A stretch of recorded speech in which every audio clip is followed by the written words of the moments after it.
Magandang umaga sa ating lahat. Ngayon ay March 31, 2024 at narito ang update ukol sa maging lagay ng panahon sa susunod na 24 oras.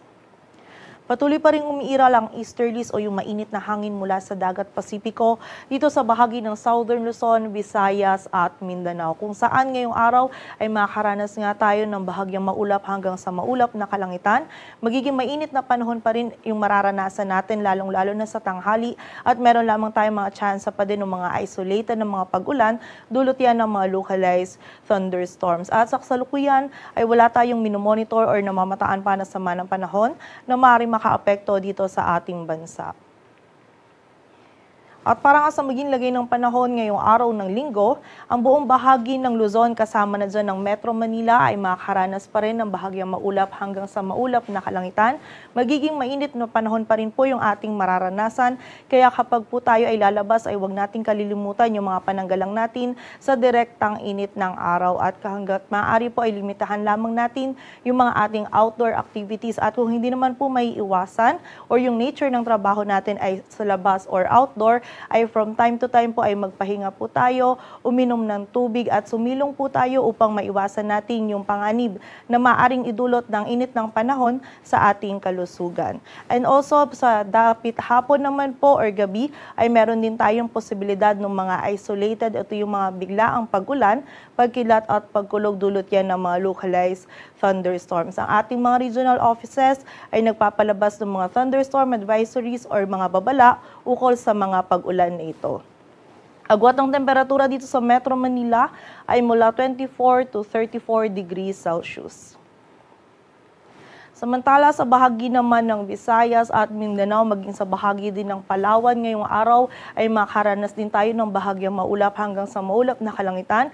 Meron pa rin po tayo mga posibilidad ng mga isolated ng mga pag-ulan, lalong-lalo na dito sa may area ng Eastern Visayas, dulot po yan ng easterlies at ng mga localized thunderstorms. And during severe thunderstorms, itong mga pag-ulan po na ito ay posible pa rin maging katamtaman hanggang sa mga malalakas na pag-ulan na maaaring magdulot ng pagbaha at pagguho ng lupa. So pag-ingat pa rin po para sa ating mga kababayan.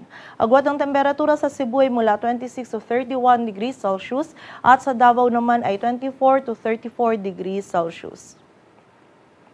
At para naman sa lagay ng dagat baybayin ng ating bansa, wala tayong nakataas na gale warning, kaya malayang makakapalaot yung mga kababayan nating mga isda, pati na rin yung may mga maliliit na sasakyang pandagat.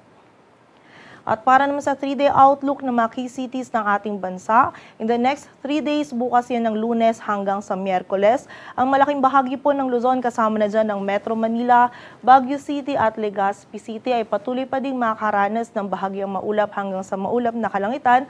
Mainit na panahon pa rin yung ating mararanasan, kaya wag pa rin po natin kalilimutan yung mga pananggalang natin sa direktang init ng araw, and also meron pa rin po tayong posibilidad ng mga isolated ng mga pag-ulan, dulot yan ng mga localized thunderstorms. Agwat ng temperatura sa Metro Manila ay mula 24 to 34 degrees Celsius.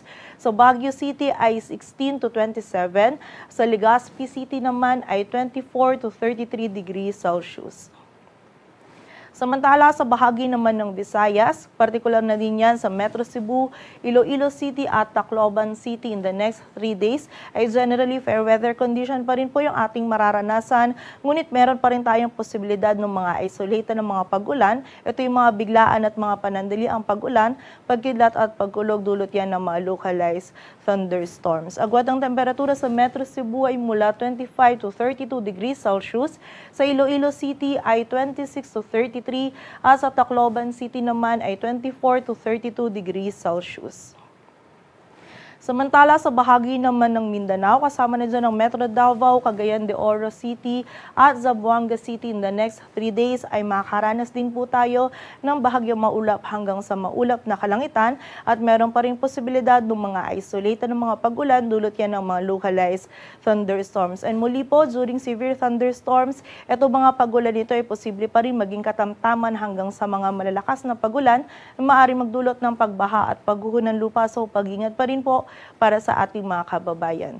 Agwat ng temperatura sa Metro Davao ay mula 24 to 34 degrees Celsius. Cagayan de Oro City ay 25 to 33.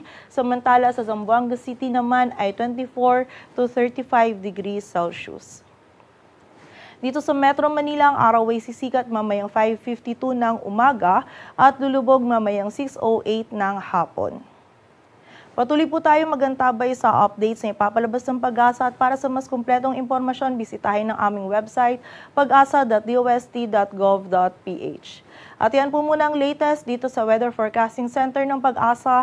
Grace Castañeda, magandang umaga po.